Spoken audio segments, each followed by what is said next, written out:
نحمده ونصلي على رسوله الكريم اما بعد فاعوذ بالله من الشيطان الرجيم بسم الله الرحمن الرحيم رب اشرح لي صدري ويسر لي امري واحلل عقدة من لساني يفقهوا قولي. عبارت کی وضاحت. لیسا نہیں ہے، البر نیکی.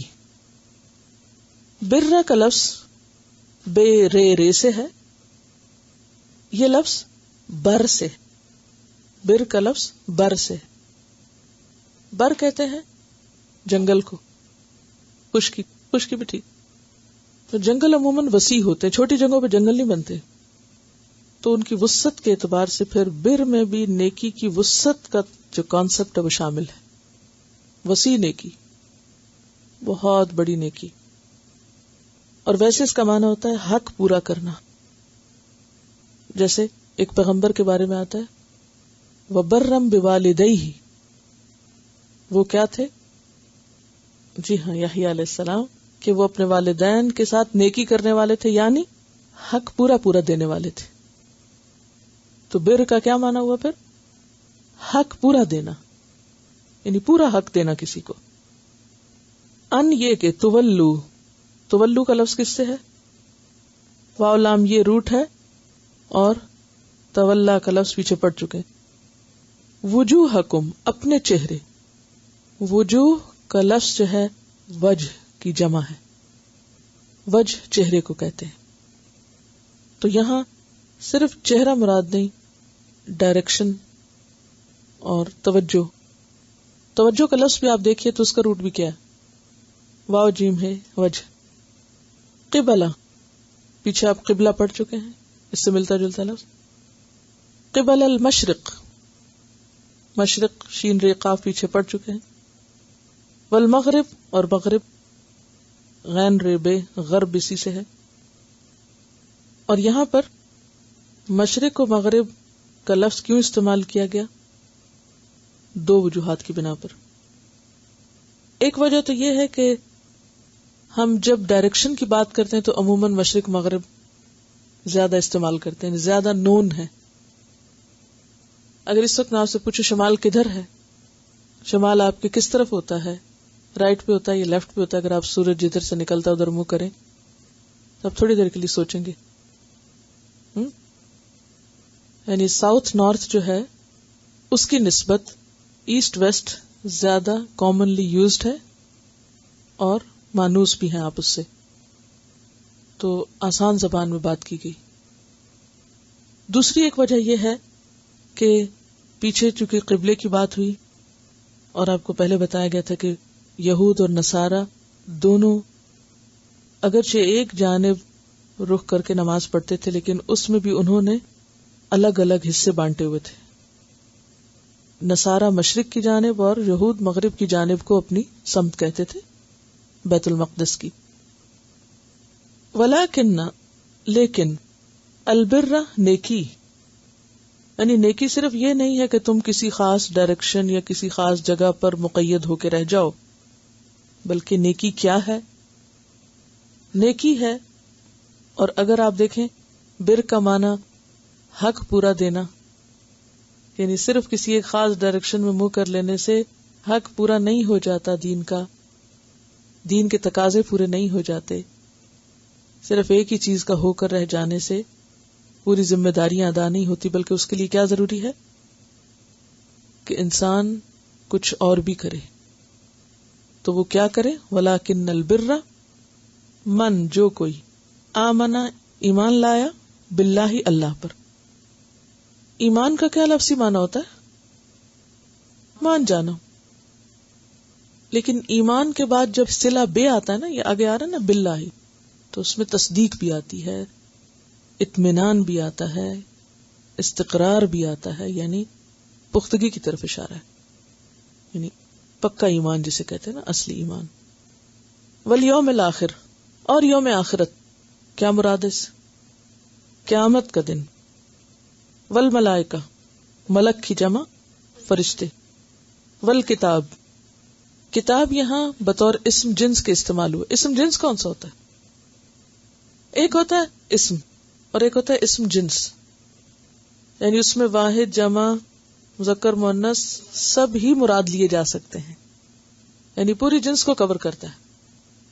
تو الکتاب کہا گیا تو اس سے مراد پھر کیا ہوئی؟ تمام کتابیں. کیا دلیل ہے آپ کے پاس تمام کتابوں کی؟ کتاب اسم جنس ہے، تو اسم جنس میں واحد، جمع، مذکر، مؤنث سبھی شامل ہیں. تو الکتاب میں ساری کتابیں شامل ہیں، یعنی صرف کسی ایک کتاب کی طرف اشارہ نہیں، بلکہ یہ لفظ بتا رہا ہے کہ اس میں ساری کتابیں ہیں. اور پھر ال بھی ساتھ آ رہا ہے، اور اس کے علاوہ پیچھے الملائکہ اور آگے النبیین ہے، تو اس سے بھی ایک کلو ملتا ہے. تو یہاں پر ایک طرف ملائکہ، دوسری طرف نبیین ہے، اور پھر کتاب لفظ کے اندر یہ گنجائش موجود ہے اسم جنس ہونے کی وجہ سے، جس میں تمام کتابیں آ رہی ہیں. والنبیین، اور سارے نبی، جس میں رسول بھی شامل ہے. ہر نبی رسول ہوتا ہے، ہر رسول نبی نہیں ہوتا. الٹا نہ لکھ دینا، کیا کہا میں نے؟ ہر رسول نبی ہوتا ہے لیکن ہر نبی رسول نہیں ہوتا. اس لیے جب کہا گیا والنبیین تو اس میں رسول خود ہی شامل ہو گئے. یعنی کوئی آپ سے یہ سوال کر سکتا ہے کہ اس میں رسولوں کا تو ذکر ہی نہیں. تو بات یہ ہے جناب کہ ہر نبی جو ہے وہ رسول ہے، مگر ہر رسول نبی نہیں. ایک روایت میں آتا ہے کہ رسول 300 سے کچھ اوپر تھے، جبکہ انبیاء کی تعداد 1,24,000 تھی. وآت المال، اور دے مال کو. وہ تھا نا وہ اتو بھی متشابہہ، وہی اس کا بھی روٹ ہے آتا کا. المال، مال. مال سے مراد یہاں صرف پیسے نہیں ہیں. عموماً جب ہم لفظ مال بولتے ہیں تو اس سے مراد منی لیتے ہیں. تو اس میں تمام چیزیں جو آپ کسی کو فائدہ پہنچانے کے لیے دے سکتے ہیں، مثلاً کھانا، کپڑا، زمین وغیرہ. ٹھیک ہے. بہت سے لوگ جانوروں کو مال کہتے ہیں، اولاد کو مال کہتے ہیں کہ نہیں. اس میں بہت ساری چیزیں شامل ہیں، صرف منی شامل نہیں. کیونکہ اگر آپ اس کو صرف مال کو پیسہ کے سمجھیں گے تو اس کا مطلب ہے ہمیں صرف دوسروں کو پیسہ دینا ہے اور کچھ نہیں دے سکتے. یعنی کائنڈ اینڈ کیش دونوں شامل ہیں. ٹھیک ہے.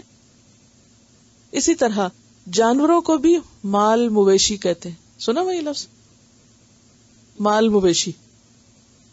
ان کو مویشیوں کو بھی مال کہا جاتا ہے. ٹھیک ہے.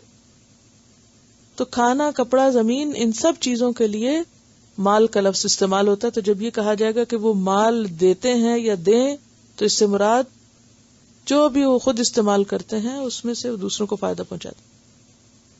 علی حبہ، اس کی محبت میں. ہی سے مراد کون ہے جس کی محبت یہاں ہو رہی ہے ذکر؟ نمبر 1 مال کی محبت مراد ہے، کیونکہ قرآن پاک ہی سے دلیل ملتی ہے. مثلاً وَتُحِبُّونَ الْمَالَ حُبًّا جَمًّا، پڑھا ہے قرآن میں وَتُحِبُّونَ الْمَالَ حُبًّا جَمًّا وَإِنَّهُ لِحُبِّ الْخَيْرِ لَشَدِيدٌ. ٹھیک ہے. لَن تَنَالُوا الْبِرَّ حَتَّى تُنْفِقُوا مِمَّا تُحِبُّونَ.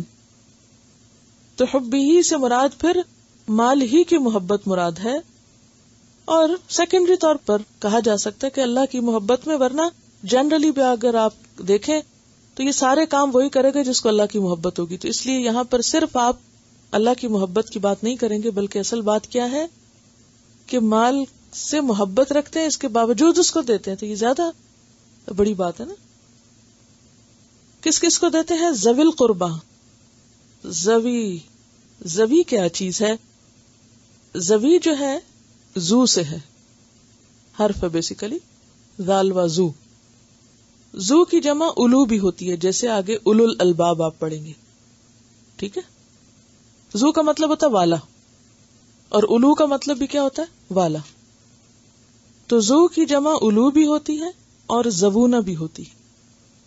زو کی جمع زبونہ بھی ہوتی ہے.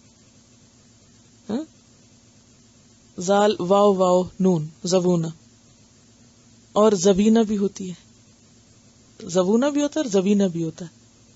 اور یہاں چونکہ یہ مضاف ہے تو زبینہ کا نون گرا ہے کس کی وجہ سے؟ مضاف ہونے کی وجہ سے. تو کیا باقی رہ گیا؟ زوی. تو ذوی القربہ. اور باقی کہیں گے سمجھ نہیں آئی. انشاءاللہ ہم مضاف الیہ ذرا آپ کی کتابیں سارٹ آؤٹ ہو جائیں. بیسیکلی کتاب آپ ریفرنس بک کے طور پر یوز کریں گے. کہ جب مثلا اگر آپ نے مضاف کا لفظ بولا ہے تو آپ گھر جائیں کتاب اپنی گرامر کی کھولیں, مضاف پڑھیں, کیا بلا ہے مضاف, تو اس سے پھر آپ کی اپنی عقل استعمال ہوگی نا. ہر چیز صرف لیتے لیتے رہنے سے نہیں بات بنتی. ایک ہوتا ہے کوئی کھانا کھلائے آپ کو, اور ایک ہوتا ہے آپ اپنے ہاتھ سے کھائیں. کس سے پیٹ بھرتا ہے؟ خدا نخواستہ کبھی انسان بیمار ہو, لاچار ہو, خود ہاتھ نہ اٹھا سکے, کوئی اور کھلائے تو کتنی کوفت ہوتی ہے نا, کہ ادھر گرا دیا, وہ کر دیا. یعنی اٹس ویری ڈیفیکلٹ. وہ تسلی نہیں ہوتی انسان کی. اب آپ دیکھیں اسی طرح ایک ہے استاد آپ کو بتاتا جائے, اس سے بھی انسان کو سکون تو ہوتا ہے, مگر زیادہ لطف اس دن آپ کو آئے گا جس دن آپ اس علم کو بیس کر کے پھر آپ خود بھی سمجھنے کے قابل ہوں. آپ غور کریں, اچھا یہاں یہ لفظ ہے کیا, کیسے بن گیا. تو اس میں بعض اوقات کچھ ایسے اصول قاعدے انوالو ہوتے ہیں جو آپ کو الگ سے پتا ہوتے ہیں مگر استعمال کے وقت بھولے ہوتے ہیں. بالکل ہمارا حال وہی ہے جیسے ویسے ہمیں دین کا بہت علم ہوتا ہے لیکن عمل کا وقت جب آتا ہے تو ہمیں بھول جاتا ہے. القربہ, قربہ کا روٹ کیا ہے؟ قافرے, بے قرب سے. تو ذوی القربہ کون ہوتے ہیں؟ رشتہ دار. کس کو رشتہ دار کہا جاتا ہے؟ جو قریب کے ہوں. کتنی قربت, خون کے رشتے کہاں تک, کتنی جنریشن تک؟ ویسے تو آدم علیہ السلام کو لیں تو پھر تو ہم سب رشتہ دار ہیں آپس میں ایک دوسرے کے, یہ نہیں ہے نا؟ سب ان کے بچے ہیں, ہم تو آپس میں کوئی نہ کوئی ہمارا دور پار کا رشتہ ضرور ہے. لیکن یہاں ذوی القربہ جب کہہ دیا گیا تو اس کا مطلب ہے کہ کلوز ریلیشنز کی طرف اشارہ ہے. اب اس میں مختلف جو کلچرز ہیں اس کے حساب سے بھی دیکھا جائے گا. مثلا عربوں کے ہاں کہا جاتا ہے کہ چوتھے دادا تک قربا ہے, یعنی الجد الرابع. اچھا پنجابی میں کہتے ہیں, میری نانی کہتی تھی, چھوٹی سی تھی میں تو مجھے سمجھ نہیں آتی تھی لیکن وہ بولتی تھی تو میں نے سیکھ لیا محاورہ, پڑھ پیا تے ساک گیا. سنا ہوا ہے؟ اچھا جب پردادا بنے تو رشتہ وہ ذوی القربا نکل گیا.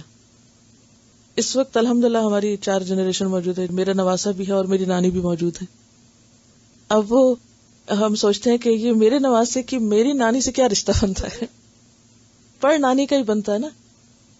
تو انہی سے ہی محاورہ میں نے سنا تھا, انہی کو میں ہنساتی ہوں کہ پڑھ پیا تو ساگ گیا, یعنی وہ ذوی القربہ میں پھر نہیں آتے. لیکن عربی میں کیا ہے کہ چوتھے دادا تک, تو 4 درجوں تک عربوں کے ہاں وہ کیا کہتے ہیں کہ وہ رشتہ دار شمار ہوتے ہیں. اور ویسے بھی جو قریب قریب لوگ رہتے ہیں, ایک حویلی میں 200 لوگ رہ رہے ہیں. پچھلے دنوں ایک بچی کا مجھے خط آیا, وہ کہنے لگی ہم ایک ایسے ایریے میں رہتے ہیں کہ جہاں ہم ایک بڑے سے گھر میں رہتے ہیں اور 200 افراد رہتے ہیں اکٹھے, تو وہ سب اسی طرح رشتہ دار ہیں آپس میں. تو وہ کیا ہیں؟ سارے ذوی القربہ ہیں. بہرحال تو ذوی القربہ یعنی قرابت کہاں تک, کہاں تک, کس کس کو آپ ذوی القربہ کہیں گے؟ تھوڑی سی کوئی لمٹ تو پتہ ہونی چاہیے. والیتامى, اور یتیم.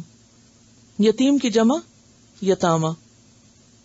تو یہ تیمیم جو ہے یتم تنہا کو کہتے ہیں, اکیلے کو. تو یتیم وہ نابالغ, نابالغ کا مطلب چھوٹا بچہ جس کا باپ فوت ہو جائے. بعض فقیر ایسے تھے جو بوڑھے بھی رہتے کہتے ہیں ہم یتیم مسکین ہیں. تو بڑھاپے میں یتیمی نہیں ہوتی. یتیم کوئی کب تک ہوتا ہے, یا کس کو یتیم کہیں گے؟ جو نابالغ ہو اور اس کا باپ فوت ہو چکا. والمسکین, اور مسکین. مسکین کا لفظ پیچھے میں واضح کر چکی ہوں کہ سین کاف نون اس کا روٹ ہے. ٹھہر جائے جو, یعنی بہت ہی غریب ہو, اس کی موومنٹ نہ ہو, کوئی اس کو پوچھے نہ. وابن السبیل, اور راستے کا بیٹا. سبیل راستے کو کہتے ہیں, اور ابن بیٹے کو مراد اس سے مسافر ہے, یعنی جو سفر کر رہا. والسائلین, اور سوالی. سائل کی جمع. سوالی بھی 2 طرح کے ہوتے ہیں. ایک جو زبان سے بول کر سوال کرے, اور ایک ہیں جو حال سے سوال کر رہے ہوں. زبان حال سے اور زبان قال سے. کچھ لوگ ایسے ہوتے ہیں کہ جو بول کے سوال کرتے ہیں, اور کچھ لوگ بولتے نہیں ہیں لیکن ان کے حال سے پتہ چل رہا ہوتا ہے. تو یہ دونوں طرح کے سوالیہ امراض ہیں, کیونکہ اسلام میں سوال تو منع کیا گیا نا ویسے ہی. تو اب اس طرح اگر کوئی سوال نہ کرے تو اس کے حال سے پتہ چل رہا ہو تو آپ کہیں چونکہ یہ مانگتا نہیں اس لیے اس کا حق بھی نہیں. وفر رقاب, اور گردنوں میں. رقاب رقبہ کی جمع ہے. اور یہاں مراد ہے فک رقبہ، یعنی گردن چھڑانے میں، فک کو محذوف ہے یہاں پر. وَأَقَامَ الصَّلَاةَ، اور وہ قائم کرے نماز.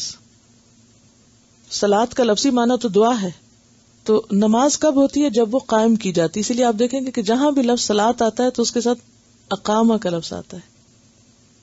ٹھیک ہے، تو اس میں پھر آپ کسی بھی صورت میں اس کا مطلب دعا نہیں لے سکتے، کیونکہ کچھ لوگوں نے یہ مطلب نکالنے کی کوشش کی ہے. کیا کہ صلاۃ کا معنی ہے دعا، جہاں مرضی بیٹھ کے دعا مانگ لو، نماز ہو گئی. یہ انہوں نے قرآن کی منمانی تفسیر کی، منمانا مطلب نکالا اور کیا کہا. دیکھو ڈکشنری میں تمہیں دکھاتا ہوں، صلاۃ لکھا ہوا ہے. اور لوگ کہتے ہیں ہاں ڈکشنری میں صلاۃ کا معنی تو دعا لکھا ہوا ہے، لہٰذا دعا کرو، خلاص کام ختم. یہ کیا تم وضو کرو، مصلی بچھاؤ اور پھر نمازیں پڑھو؟ تو بات یہ ہے کہ خالی صلاۃ کی بات نہیں ہو رہی، اقامت صلاۃ کی بات ہو رہی. اور اقامہ ہوتا ہی اس وقت ہے جب وہ دعائیں مخصوص انداز میں پڑھی جائیں. ٹھیک ہے، جیسے بتایا گیا کہ کھڑے ہو کے کیا پڑھنا ہے، رکوع میں کیا پڑھنا ہے، سجدے میں کیا پڑھنا ہے، تشہد میں کیا پڑھنا ہے تو وہ ساری دعائیں. نماز تو دعاؤں کا ہی مجموعہ ہے ایک طرح سے دیکھے تو اسی لیے اس کو صلاۃ کہا گیا. لیکن صلاۃ کے ساتھ جب اقامہ کا لفظ آیا تو اس سے مراد صرف دعائیں پڑھ لینا نہیں کہ آپ بیٹھے بیٹھے وہ دعائیں پڑھ لیں تو نماز ہو گئی. اس سے مراد وقت کی پابندی، قبلے کی پابندی اور طہارت کا اہتمام، اور جیسے پڑھنی چاہیے. پیچھے صلاۃ کے بارے میں آپ کو میں کچھ باتیں تو بتا بھی چکی ہوں. وَآتَ الزَّکَاةَ، اور زکوٰۃ دے. زکوٰۃ کا لفظ جو ہے اس کا روٹ کیا ہے؟ زے کاف واو. دو معنی ہوتے ہیں، کون سے بتا چکی ہوں پہلے. پاک کرنا اور بڑھانا، یعنی ایک طرف تو جو علائش ہے ان کو ختم کرنا، صفائی کرنا، اور دوسری طرف جو موجود ہے اس کو مزید بڑھانا. اب زکوٰۃ کا جو ہے اسلام میں اصطلاحی معنی جو ہے، ویسے تو زکوٰۃ کا معنی تزکیہ ہے، تو یہاں صرف تزکیہ نفس کافی نہیں ہوگا کہ کوئی اپنا تزکیہ نفس کر لے تو بس ٹھیک ہے. نہیں، اس سے مراد مال میں سے مخصوص جو مقدار ہے وہ نکالنا، جس میں مال مویشی میں سے بھی، سونے چاندی میں سے بھی. تو زکوٰۃ کے پیچھے بھی تصور اصل میں کیا ہے؟ صفائی کس چیز کی کرتی ہے زکوٰۃ؟ کیسے صاف کرتی ہے اس کو؟ مثلا آپ کا اپنا مال کیسے صاف ہوتا ہے؟ دیکھیے، جب انسان کمائی کرتا ہے نا، خواہ وہ تجارت کرے، خواہ وہ کوئی جاب کرے، اس کا جو سورس آف انکم ہوتا ہے اس میں بعض اوقات کوئی نہ کوئی ایسی چیز شامل ہو جاتی ہے. مثلا زکوٰۃ جو ہے مال کو، نفس کو پاک کرنے کا ذریعہ ہے، پلس خیر اور بھلائی اور اچھے اخلاق کو اجاگر کرنے کا ذریعہ ہے. یعنی انسان کا مال بھی اس سے بڑھتا ہے، کیونکہ حدیث میں آتا ہے کہ صدقہ کرنے سے مال کم نہیں ہوتا. یعنی مال بڑھتا ہے، ثواب بڑھتا ہے، اچھا اخلاق، اچھے تعلقات، یہ تمام چیزیں جو ہیں یہ نشو و نما پاتی ہیں. والموفون، اور وفا کرنے والے. موفون کا روٹ کیا؟ واو فے یہ. اوفا یوفی ایفا، ان سے. ایفا مصدر ہے اور ایفا عہد آپ نے پڑھا ہوگا. اب یہاں پر آپ دیکھیں کہ فعل کی بجائے اسم آیا ہے. موفون اسم ہے نا، تو ایسا کیوں ہوا؟ کلام میں زور کے لیے، کیونکہ کام تو ایک دفعہ کسی نے کر دیا، اور موفون کا مطلب کرنے والے، یعنی کہ کنٹینیوٹی ہے ان کے اندر، پورا کرنے والے. یعنی دیکھیں نا، نماز قائم کی، زکوٰۃ دی، دے دیا، کام ختم. نماز آپ ایک خاص وقت پہ پڑھتے، پڑھ لی. زکوٰۃ دی، سال میں دے دی. لیکن موفون سال میں ایک دفعہ عہد پورا کریں گے؟ جب بھی کریں گے. اس لیے آپ دیکھیے کہ جو انداز ہے عبارت کا وہ مختلف ہے. پورا کرنے والے بعہدہم، اپنے عہد کو. اذا عاہدوا، جب بھی عہد کریں. ٹائم مقرر نہیں ہے، کرتے رہیں گے. اور عہد کس کے عہد کو پورا کرنے والے؟ نمبر 1 اللہ کے عہد کو. کون سا؟ وہ جو عہد الست ہے. پھر اسی طرح پیغمبروں نے آ کر ہم سے جب دوبارہ عہد لیا، کلمہ پڑھ کے جو ہم نے عہد کیا، لا الہ الا اللہ پڑھ کر، اس کے بعد بنی اسرائیل سے عہد لیا گیا تھا، اوفوا بعہدی اوفی بعہدکم، وہ کون سا عہد تھا؟ کئی قسم کے عہد لیے گئے، آپ کو کوشچن دیا گیا ہے، ایسے تھوڑی سوال دے دیا گیا۔ اب میں آپ کو جواب دوں؟ میں تو نہیں دوں گی، خود ہی سوچیں۔ لیکن بات یہ ہے کہ بنی اسرائیل کو میں نے خاص طور پر یہاں مینشن کیا کہ آپ کو یاد آئے کہ عہد میں کیا کیا چیزیں شامل ہوتی ہیں جو اللہ کے ساتھ بندہ کرتا ہے۔ اللہ کے ساتھ عہد وہ جو ہم نے عہد الس کر رکھا ہے دنیا میں آنے سے پہلے، وہ جو اسلام لا کر یا شعوری مسلمان ہو کر کیا، وہ جو کچھ اور کام کرنے کا کیا، تو یہ بنی اسرائیل نے بھی کیے تھے، اور پھر اس کے بعد ہم نے بھی مسلمان ہو کر کیے ہوئے ہیں۔ اور پھر اس کے بعد بندوں کے ساتھ کوئی عہد معاہدہ وعدہ وعید، اسی طرح قوموں کے آپس میں معاہدے، یعنی انٹرنیشنل لا کے تحت جو باہم ٹریٹیز ہیں یا ایگریمنٹس ہیں یا قوانین ہیں، شادی بھی ایک معاہدہ ہے۔ والصابرین، اور صبر کرنے والے۔ اب آپ دیکھیں کہ اب تک جتنی بھی باتیں ہیں وہ کرنے والے کرنے والے کرنے والے، یعنی وہ کرنے سے تعلق رکھتی تھی۔ ایمان لاؤ، نماز قائم کرو، زکوٰۃ دو، وعدہ پورا کرو، کرو کرو کرو، ٹھیک ہے۔ اب کیا ہے؟ صابرین نہ کرو۔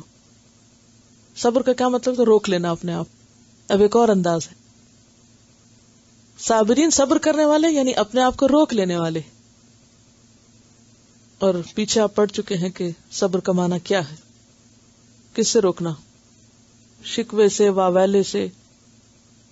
فی البأساء، بأساء کا لفظ جو ہے وہ بأس سے ہے، بے حمزہ سین اس کا روٹ ہے، تنگ دستی، شدت فقر کے لیے استعمال ہوتا ہے، محتاجی یعنی غربت کے لیے۔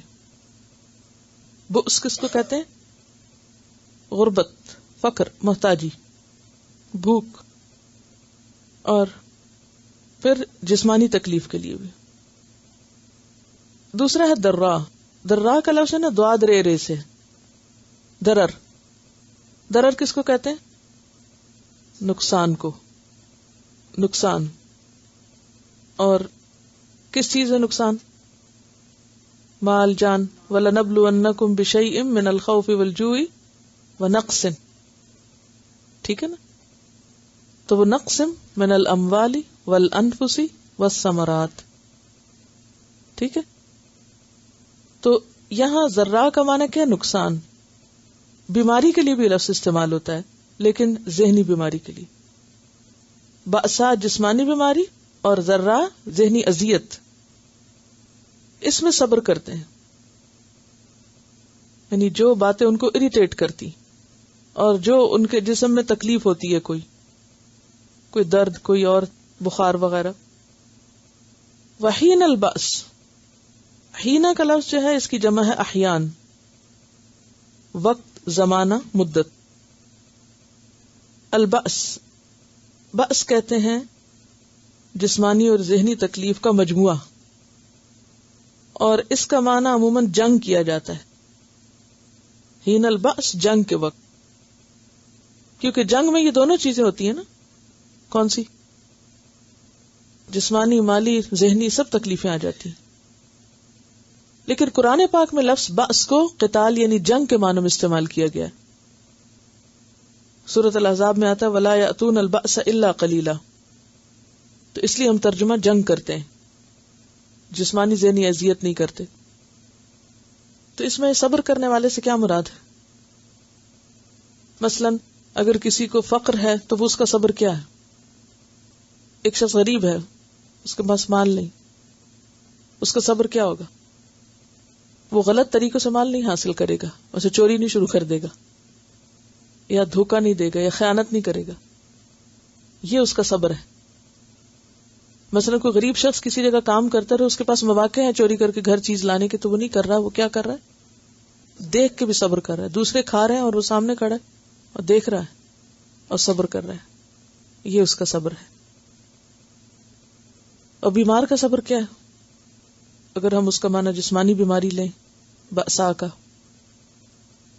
بعض لوگ بیمار ہوں تو گھر سر پر اٹھا لیتے ہیں، یعنی خود تو پریشان ہوتے ہی ہیں، دوسروں کو بھی سونے نہیں دیتے. اور کچھ لوگ صبر کرتے ہیں کہ اب مجھے تو تکلیف ہے ہی، میں دوسروں کو کیوں جگاؤں. تو فرق ہوتا ہے نا اس میں.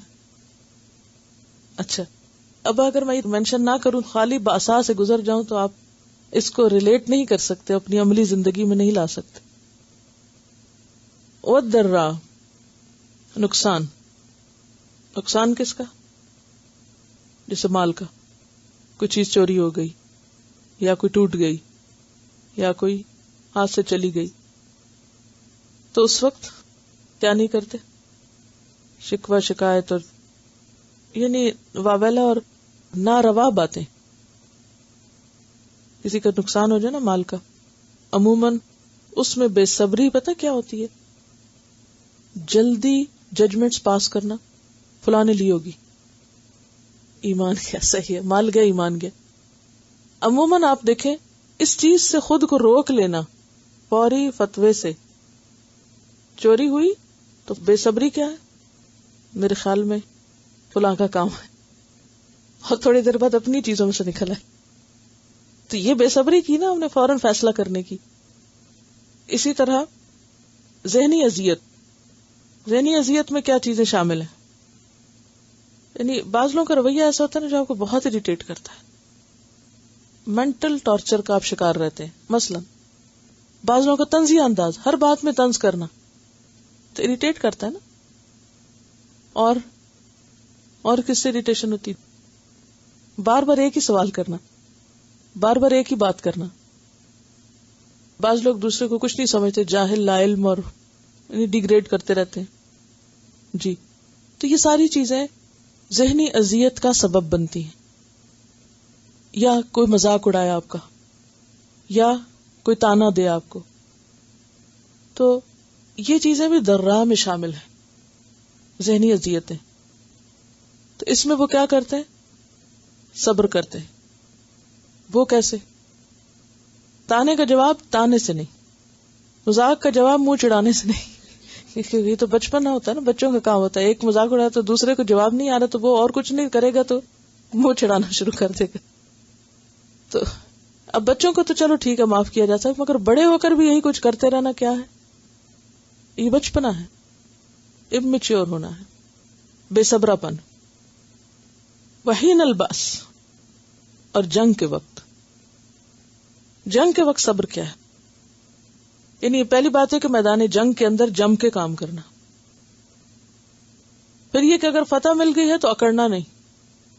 یہ بھی ہوچا پن ہے نا، کہ تھوڑی سی کامیابی ہو تو پھر وہ انسان آپے سے باہر ہو،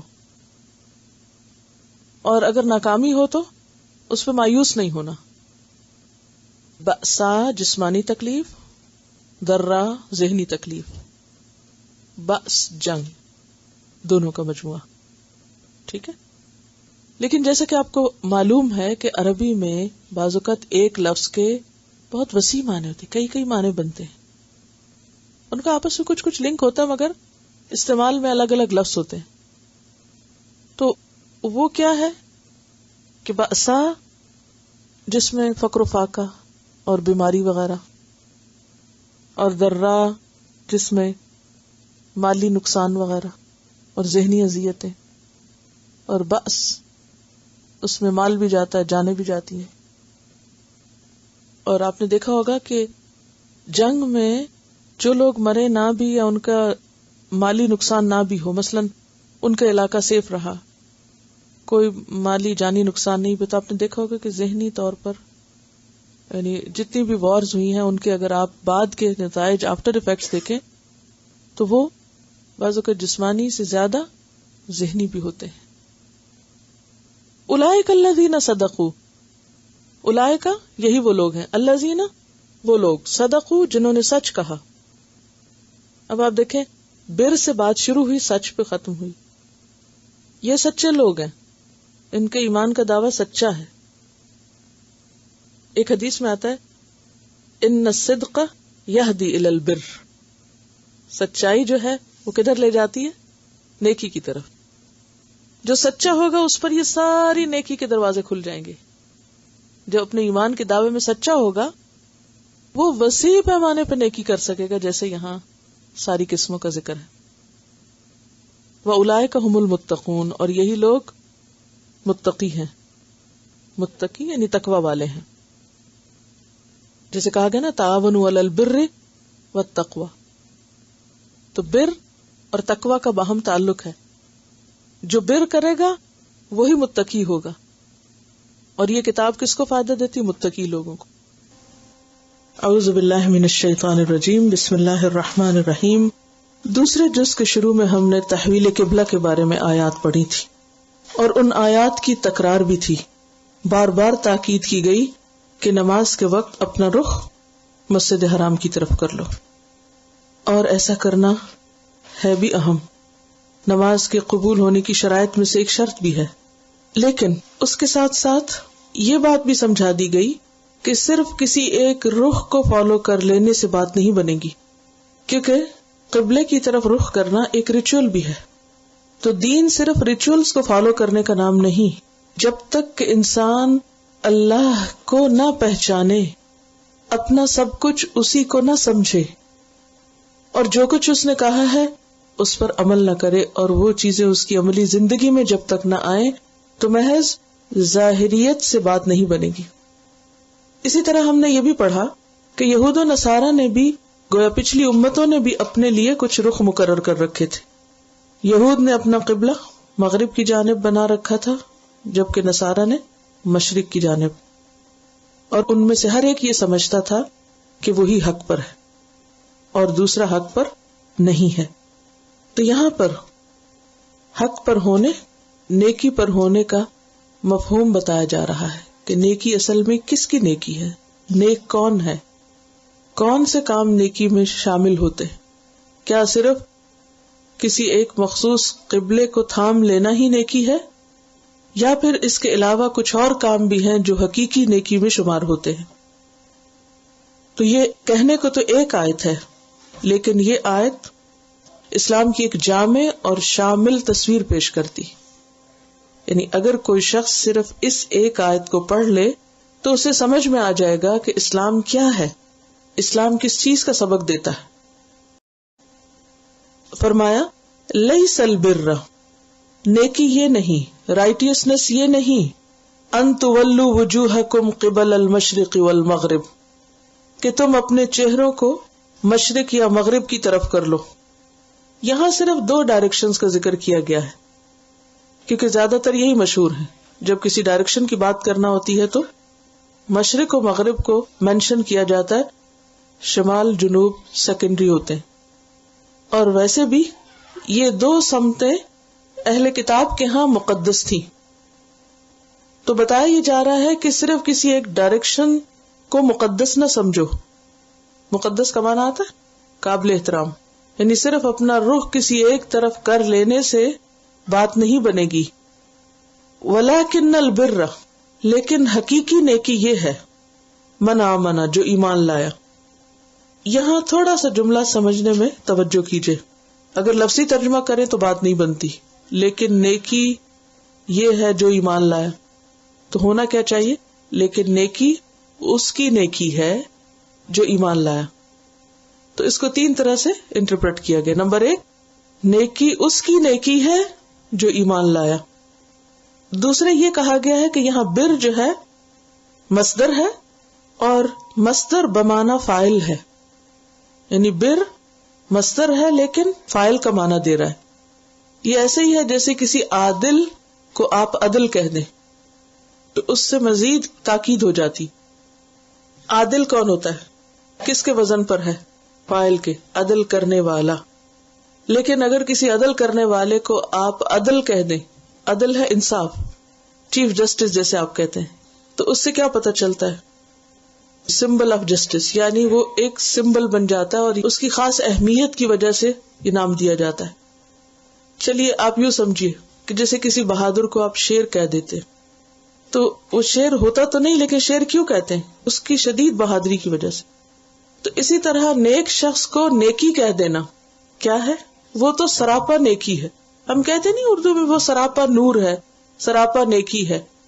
نورانی کی بجائے نور کہہ دینا، ٹھیک ہے، نیک کی بجائے نیکی کہہ دینا، تو یہ خاص طور پر بات میں وزن پیدا کرنے کے لیے آیا ہے۔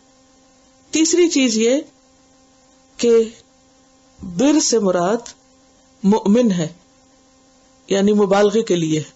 مؤمن وہ ہے من آمنا، جو ایمان لائے، باللہ اللہ پر۔ اللہ پر ایمان لانے کا مطلب کیا ہے؟ اس کی ذات، اس کے وجود کو ماننا، اس کے الہ ہونے کو ماننا، اس کے رب ہونے کو ماننا، اور اس کی دیگر تمام صفات کو ماننا۔ گویا انسان اللہ کو اپنا سب کچھ مانے، اللہ پر اعتماد کرے، بھروسہ کرے، اور جو کچھ وہ کہتا ہے پھر اس پر عمل بھی کرے۔ والیوم الآخر، اور یوم آخرت کو مانے۔ نیک وہ شخص ہے جو یوم آخرت کو مانے، دنیا کو نہیں، آخرت کو اصل مسئلہ سمجھے، کیونکہ کوئی شخص حقیقی معنوں میں نیک ہو نہیں سکتا جب تک کہ وہ آخرت کا ڈر نہ رکھتا ہو دل میں۔ آمن ابی میں صرف زبانی ماننا نہیں، بلکہ اطمینان کے درجے میں ماننا کہ بات ہے ہی یہی، اصل ہے ہی یہ، حقیقت ہی یہی ہے کہ ایسا ہوگا۔ والملائکتی، اور فرشتوں کو مانے۔ ملائکہ جمع ہے ملک کی۔ فرشتوں میں مختلف طرح کے کام کرنے والے فرشتے ہیں، ان کے مختلف درجے ہیں، جیسے سب سے بڑے جبریل علیہ السلام ہیں، پھر اس کے بعد اور بھی بڑے فرشتوں کے نام آپ نے پڑھے ہوں گے، اور کچھ فرشتے ایسے ہیں جو علم کی، ذکر کی مجلسوں کو ڈھانپ لیتے ہیں آ کر، اور آسمانی دنیا تک پھیل جاتے ہیں۔ والکتابی، اور کتاب کو مانے۔ اور کتاب کو ماننے کا مطلب بھی کیا ہے کہ جو کچھ کتاب میں لکھا ہے اس پر یقین رکھے، اس پر ایمان رکھے، اور اسے سچ سمجھے، اور اس پر عمل بھی کرے۔ والنبیین، اور انبیاء کو بھی مانے۔ اب آپ پوچھ سکتے ہیں کہ یہاں رسول کیوں نہیں آیا؟ کیا رسولوں کو نہ مانے؟ آپ میں سے کوئی جواب دے گا؟ نبیین کیوں آیا ہے، رسول کیوں نہیں آئے؟ سارے رسول نبی ہوتے ہیں، ٹھیک ہے، سارے رسول نبی ہوتے ہیں۔ تو جب نبی کہہ دیا تو گویا سب کو شامل کر لیا۔ سارے رسول نبی ہوتے ہیں لیکن سارے نبی رسول نہیں ہوتے، ٹھیک ہے۔ والنبیین، اس میں تمام انبیاء اور رسول سے بھی شامل ہے۔ وآت المال، اور دے مال، خرچ کرے اپنے مال کو، اور مال میں نقد بھی شامل ہے، کرنسی بھی، اس کے علاوہ لباس، کھانا پینا، زمین، مال کی جتنی بھی قسمیں، سب اس میں شامل ہے۔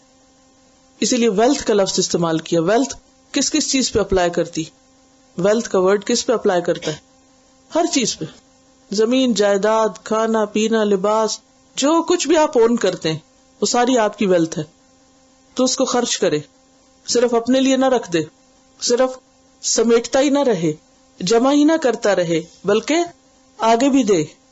علی حبہ، اس کی محبت میں، یعنی خاص طور پر جب مال کی محبت ہو، اور زیادہ محبت مال سے کب ہوتی ہے؟ جب انسان کو اس کی ضرورت ہوتی ہے، کیونکہ جتنے آپ زیادہ ضرورت مند ہوتے ہیں اتنی آپ زیادہ فکر بھی کرتے ہیں، پھر اتنا ہی مال آپ کو ملنے پہ خوشی بھی ہوتی ہے کہ اوہ اتنا مل گیا، اب یہ ضرورت پوری ہو جائے گی۔ ویسے بھی انسان کی ویکنس ہے مال، لیکن خاص طور پر جب مال سے محبت ہو تو اس محبت کو کم کرنے کے لیے اسے نکالنا ضروری ہے، کیونکہ والذین آمنوا اشد حبا للہ وآت المال علی حبہ، مال کی محبت کے باوجود مال کو خرچ کرے۔ کس پہ خرچ کرے؟ ذوی القربا، رشتہ داروں پر، رشتہ داروں پر خرچ کرے۔ سب سے پہلا حق رشتہ داروں کا حق ہے، اور اس کی بہت سی ہمیں احادیث سے وضاحتیں ملتی ہیں۔ مثلاً یہ کہ عام لوگوں پہ خرچ کرنا 1 گنا اجر رکھتا ہے، جبکہ رشتہ دار پہ خرچ کرنا 2 گنا۔ اس میں ایک بہترین مثال جو بہت ہی اس آیت سے قریب تر ہے، لن تنالوا البر حتی تنفقوا مما تحبون کی ہے، کہ تم نیکی کو پا ہی نہیں سکتے، لن تنالوا البر، اور یہاں بھی کیا ہے، لیس البر، تم نیک بن ہی نہیں سکتے جب تک کہ تم وہ خرچ نہ کرو جس سے تم محبت کرتے ہو۔ اپنی محبوب چیز اللہ کے راستے میں خرچ کرو۔ جب یہ آیت نازل ہوئی تو صحابہ کرام کا تو طریقہ یہ تھا کہ جو حکم سنتے تھے سیدھے عمل پہ جاتے تھے، کچھ نہ کچھ عمل ضرور کرتے تھے۔ تو حضرت ابو طلحہ تھے، مدینہ کے بہت دولت مند لوگوں میں سے تھے. ان کا ایک باغ تھا جس کے اندر ایک کنواں تھا میٹھے پانی کا. نبی صلی اللہ علیہ وسلم اس باغ کے اندر تشریف لے جاتے تھے اور اس کا میٹھا پانی بھی پیا کرتے تھے. اور اس میں کھجور کے کئی سو درخت تھے، بہت ہی عمدہ قسم کا مال تھا. تو یہ آیت جب نازل ہوئی تو نبی صلی اللہ علیہ وسلم کے پاس ابو طلحہ بھاگتے ہوئے آئے اور کہنے لگے کہ میرے مال میں مجھے سب سے زیادہ محبوب، سب سے زیادہ پیارا بیرہا کا باغ ہے، آپ اسے اللہ کی خاطر قبول کیجئے. تو نبی صلی اللہ علیہ وسلم نے ان کو فرمایا ارا ان تجعلہ فی الاقربین، میں سمجھتا ہوں کہ تمہیں اسے اپنے رشتہ داروں میں تقسیم کر دینا چاہیے. اور پھر انہوں نے آپ کے حکم پر عمل کرتے ہوئے ایسا ہی کیا، اسے اپنے چچا کے بیٹوں اور دیگر رشتہ داروں پر تقسیم کر دیا. انسان خرچ تو کرتا ہے اپنی ذات پر، اپنے بچوں پر، لیکن اقربین پر خرچ کرنا، بہن بھائیوں پر اور پھر آگے ان کے بچوں پر یا چچا ماموں وغیرہ پر بعض اوقات مشکل بھی ہوتا ہے، کیونکہ کچھ رشتوں کے بیچ میں ایک چپکلش بھی ہوتی ہے، جس سے خاص طور پہ بہن بھائیوں سے خاموش مقابلہ بھی ہوتا ہے. خصوصاً انسان جب بڑا ہو جاتا ہے اور اس کے پاس مال بھی ہوتا ہے، ایک کمپٹیشن کی فضا ہو جاتی ہے نا. پھر اگر کوئی بہن بھائی کم ہے درجے میں مالی اعتبار سے تو اس کو اگنور کر دیا جاتا ہے. تو یہاں پر اسلام کی تعلیم کیا ہے کہ اس کو اگنور نہیں کرو، بلکہ اس پہ خرچ کرو، اتنا کرو کہ وہ بھی تمہارے ساتھ بیٹھنے کے قابل ہو جائے.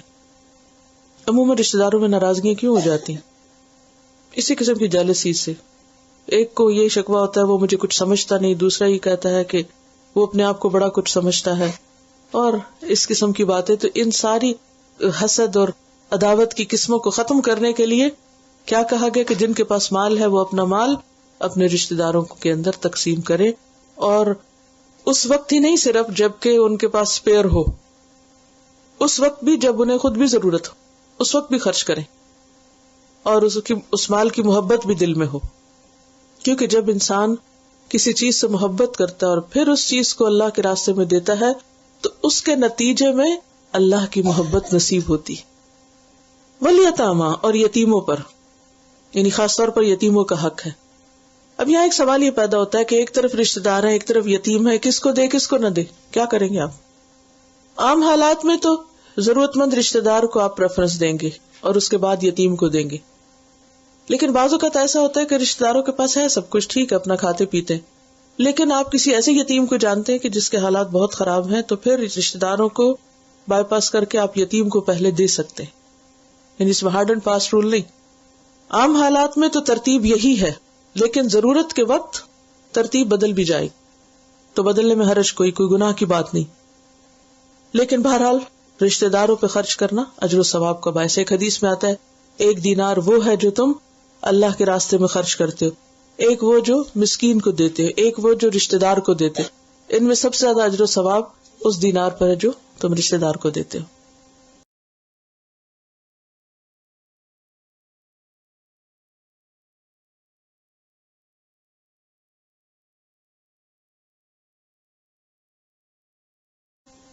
تو آج اپنے کسی نہ کسی رشتہ دار کو ضرور یاد کیجیے، اس سے محبت بڑھتی ہے، خاندان کی ٹائز مضبوط ہوتی ہیں، پھر ایک دوسرے کے کام آتا ہے انسان. اور سب سے بڑی بات یہ کہ جو بیڈ فیلنگ اور ایک نان کوآپریشن کی سی فضا رہتی ہے وہ سب سائڈ ہوتی ہے. والیتامی اور یتیموں کو، خواہ وہ اپنے رشتہ دار ہوں یا پھر دور کے لوگ ہوں. والمساکین اور مسکینوں کو، مساکین مسکین کی جمع ہے، ضرورت مند، نیڈی پیپل. اب نیڈی کون ہے؟ اس کے بارے میں ایک حدیث آتی، بخاری اور مسلم کی روایت ہے.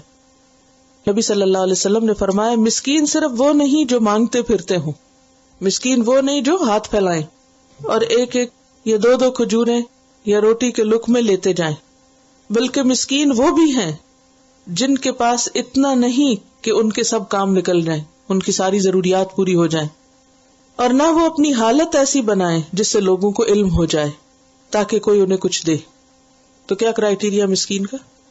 مسکین وہ نہیں کہ جو ہاتھ پھیلائے اور لوگ اس کے تھوڑا بہت اس کے ہاتھ پہ رکھ دیں، وہ بھی مسکین ہے کہ جو ظاہر نہیں کرتا اور اسے کوئی پہچانتا نہیں کہ یہ بھی مسکین ہے، لیکن سفید پوش جس کو کہتے ہیں، لیکن یہ پتا چلتا ہے کہ اس کی اگر آمدنی اتنی ہے، اتنے گھنٹے وہ کام کرتا ہے اور فلاں جگہ کام کرتا ہے اور اتنے اس کے بچے اور اتنے پڑھنے والے ہیں، تو اس سے کیا ہے انسان خود بھی اندازہ کر سکتا ہے. تو ایسا شخص جو مانگے، ضروری نہیں کہ وہی مسکین ہو، نہ مانگنے والا ضرورت مند بھی مسکین کے دائرے میں آتا ہے. اس کے پاس کیا نہ ہو، مثلاً کھانے کو نہ ہو، یا لباس نہ ہو، یا پھر رہنے کی کوئی جگہ نہ ہو، یا شادی نہ کر سکے، یا اس کے پاس سواری نہیں ہے، افورڈ نہیں کر سکتا، لہذا وہ گھر میں ہی بیٹھا ہوا ہے، مسکین. اسی طرح ایک لفظ فقیر بھی آتا ہے. فقیر جو ہوتا ہے نا وہ شدید ضرورت مند کو کہتے ہیں، اور مسکین اس سے اوپر کا درجہ ہوتا ہے، یعنی کچھ ہے کچھ نہیں، ساری ضرورتیں نہیں پوری ہوتی، کچھ پوری کر لیتا کچھ نہیں کر سکتا. تو ایسے لوگوں پر بھی مال خرچ کرنا چاہیے. وابن السبیل، اور مسافر پہ، خواہ وہ اپنے گھر میں کھاتا پیتا ہی کیوں نہ ہو، اگر وہ سفر میں محتاج ہو جائے تو اس پہ بھی خرچ کرے. اور ویسے بھی عمدہ اخلاق میں سے ہے کہ انسان اپنے سفر کے ساتھیوں پر خرچ کرے، اس سے محبت بھی بڑھتی. والسائلین، اور سوالیوں کو بھی دے. مسکین اور وابن السبیل ہو سکتا کہ نہ مانگے، لیکن سوالی وہ جو مانگ کر لے، سائل کی جمع ہے. اور اس میں وہ سوالی بھی جو زبان مقال سے سوال کرے، یعنی بول کے سوال کرے، اور وہ بھی جو زبان حال سے سوالی ہوں، یعنی ان کی آنکھوں سے یا ان کے جو حرکتیں ہیں ان سے آپ کو پتا چل جائے کہ یہ شخص بھوکا ہے، ضرورت مند ہے. مسکین تو سب کچھ چھپائے بیٹھا ہے، لیکن سائل جو ہے وہ مختلف باتوں یا مختلف طریقے سے اپنے مسئلے کو پیش کر رہا ہے، تو اس کو سمجھو اور اس کو بھی دو. اور اگر کچھ نہیں دے سکتے، عام حالات میں لوگ اس کو بہت مائنڈ کرتے ہیں کہ یہ تو بیگرز ہیں اور ان کو تو عادت ہو گئی ہے اور یہ تو ہر وقت مانگتے ہی رہتے ہیں وغیرہ وغیرہ. تو ایسے میں فرسٹریٹ ہونے کی ضرورت نہیں. ہمارا دین ہمیں یہ سکھاتا ہے وَأَمَّا السَّائِلَ فَلَا تَنْهَرْ، سوالی کو مت جھڑکو، مت ڈانٹو، برا بلا نہ کہو، نہیں دے سکتے نہ دو.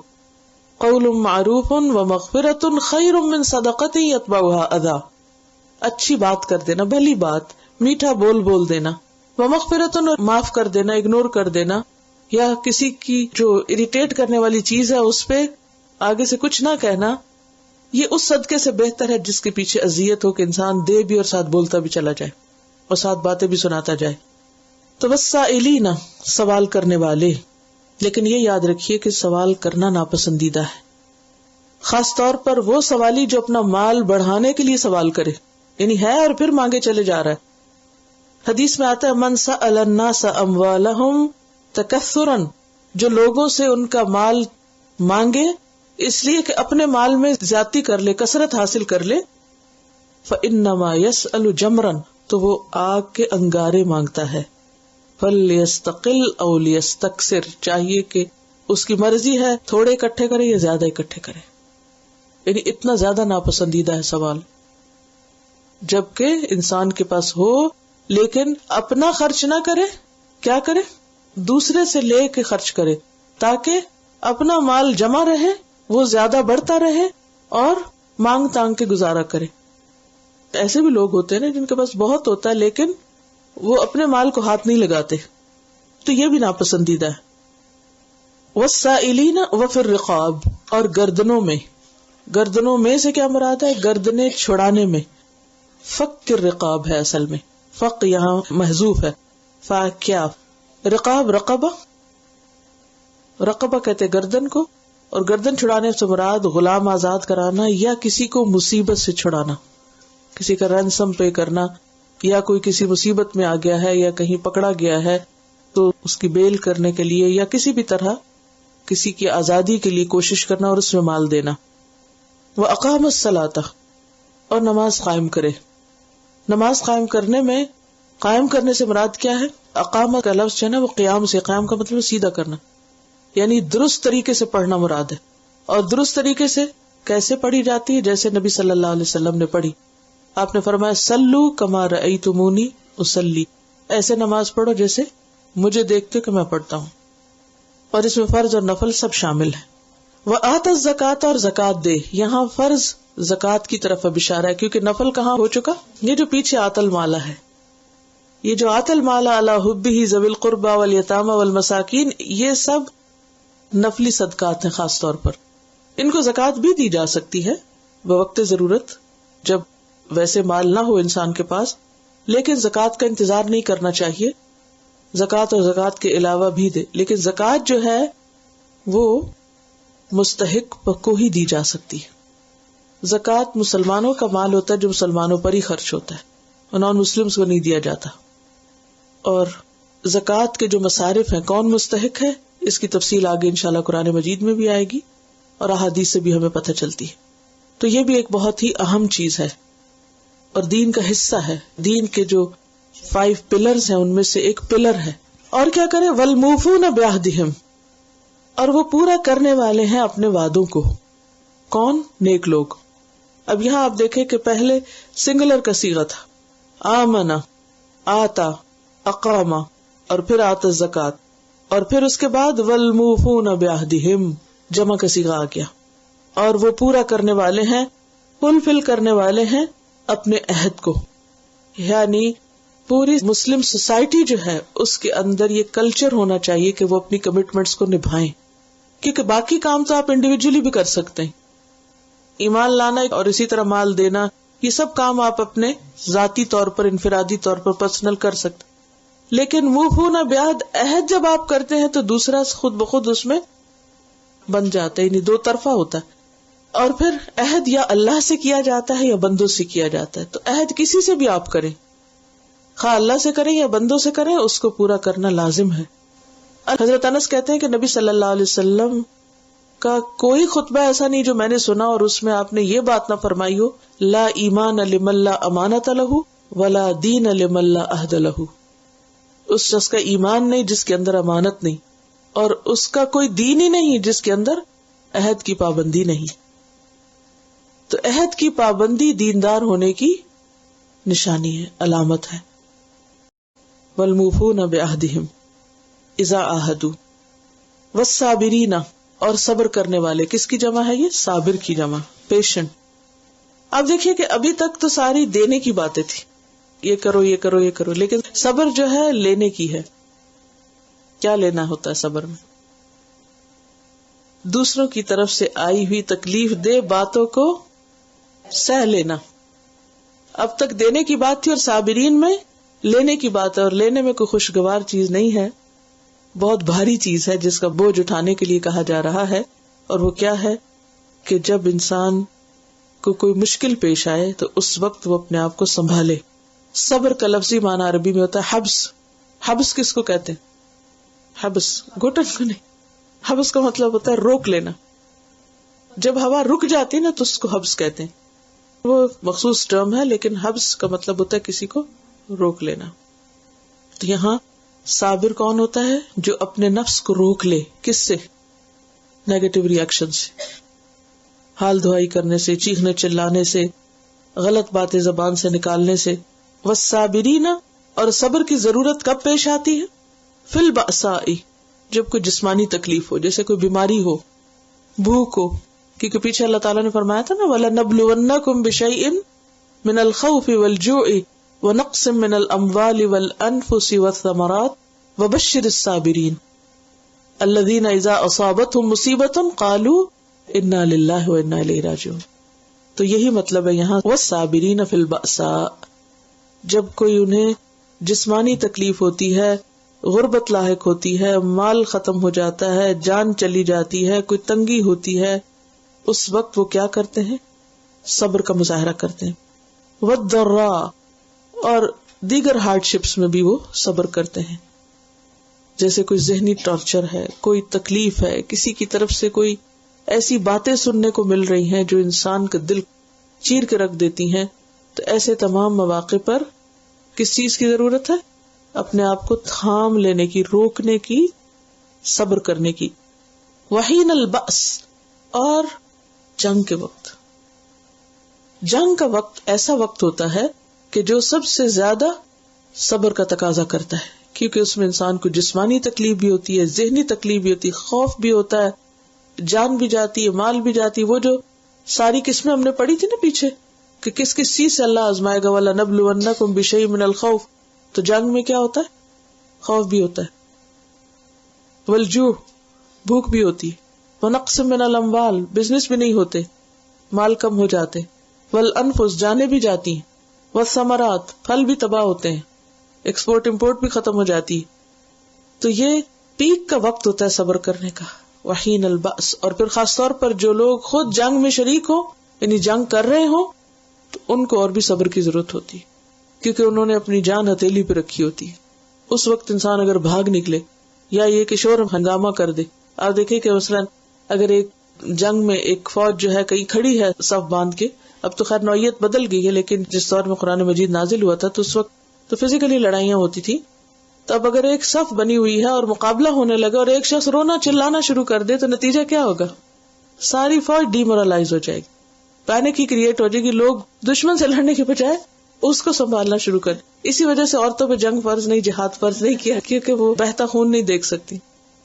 وحین البأس، اور خاص طور پر یعنی ایکسٹریم کنڈیشنز میں، عام حالات میں بھی، بأسا اور درا میں بھی، اور ایکسٹریم کنڈیشنز میں بھی، ان امور میں بھی صبر جو قابل برداشت ہوں، اور ان امور میں بھی صبر جو قابل برداشت نہ ہو. کیونکہ بہت سے لوگ اگر کسی تکلیف میں تو نہیں کہنا صبر کرو، تو کہتے بہت کر لیا اب صبر نہیں ہوتا. تو یہاں کیا کہا کہ نہیں، اس کے بغیر کوئی اور آپشن ہے نہیں، وہ تو کرنا ہی پڑے گا.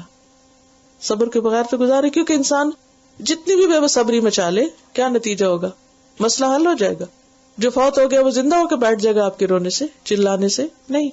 جو بیماری آئی ہے وہ بھاگ جائے گی کہ یہ تو بہت رو رہا ہے مجھے جانا چاہیے، نہیں. جو چیز ٹوٹ گئی وہ اٹھ کے جڑ جائے گی. کسی نے کچھ کہہ دیا وہ اس کے منہ میں واپس چلا جائے گا، نہیں. جو ہونا تھا ہو گیا. اگر ایک غلطی ہو گئی تو اب دوسری تو نہ ہو. اگر کسی نے برا کیا میں تو نہ کروں. والصابرین فی البأساء والضراء وحین البأس اولئک الذین صدقوا، یہی وہ لوگ ہیں جنہوں نے سچ کہا، یہی سچے مومن ہیں. یہ ہیں وہ لوگ جو اپنے ایمان میں سچے ہیں، جنہوں نے اللہ سے کیے ہوئے اطاعت کے عہد کو پورا کیا. صدق کیا ہوتا ہے؟ حقیقت کے مطابق واقعہ، یعنی جو انہوں نے کہا کہ آمنت باللہ، اس کو پورا کیا. اولئک الذین صدقوا، اور یہ گواہی کس کی گواہی ہے؟ اولئک الذین صدقوا، اللہ کی گواہی ہے. ومن اصدق من اللہ حدیثا، اللہ سے بڑھ کر کس کی بات سچی ہو سکتی ہے؟ ومن اصدق من اللہ قیلا، اللہ سے بڑھ کر کس کا قول سچا ہو سکتا ہے؟ یہ دنیا کی سب سے بڑی سند ہے، سب سے بڑا سرٹیفکیٹ ہے جو کسی کو ملے. یہ کئی ڈگریاں حاصل کرنے سے بڑی ڈگری ہے. بہت سے لوگ یونیورسٹیز میں پڑھتے ہیں، بڑی بڑی ڈگریاں حاصل کرتے ہیں، لیکن عملی زندگی میں فیل ہوتے ہیں. فیل، بالکل فیل. اتنا رتی برابر ان کے اندر پیشنس نہیں ہوتا، چھوٹی چھوٹی بات پہ بھڑک اٹھتے ہیں، آپے سے باہر ہو جاتے ہیں، ذہنی توازن کھو دیتے ہیں. بلکہ آپ نے دیکھا ہوگا کہ زیادہ تر ذہنی توازن وہی کھوتے ہیں جو زیادہ پڑھے لکھے لوگ ہوتے ہیں. کیوں ذہنی توازن؟ صحابہ کرام میں سے تو کسی کا ذہنی توازن نہیں کھویا گیا تھا، کیونکہ ان کا ایمان ایسا تھا، یقین ایسا تھا، اعتماد اللہ پہ ایسا تھا کہ بڑے سے بڑے شوق اور بڑی سے بڑی تکلیفوں کو وہ سہ جاتے تھے. اور صرف وہ سہتا ہے جس کے اندر لچک ہوتی ہے، جس کے اندر عاجزی ہوتی ہے. دوسرے لوگ سہ نہیں جاتے، وہ ٹوٹ جاتے ہیں. جس کے اندر اکڑ ہوتی ہے نا، اس کو جب کوئی شوق پڑتا ہے تو وہ کیا ہوتا ہے؟ Brookes down into pieces. لیکن جس کے اندر عاجزی ہوتی ہے، نرمی ہوتی ہے، جھکاؤ ہوتا ہے، وہ کیا کرتا ہے؟ سہ جاتا ہے. وہ بینڈ ہوتا ہے اور بینڈ ہو کے پھر ٹھیک ہو جاتا ہے. دوسروں کے اندر یہ خصوصیت نہیں ہوتی. تو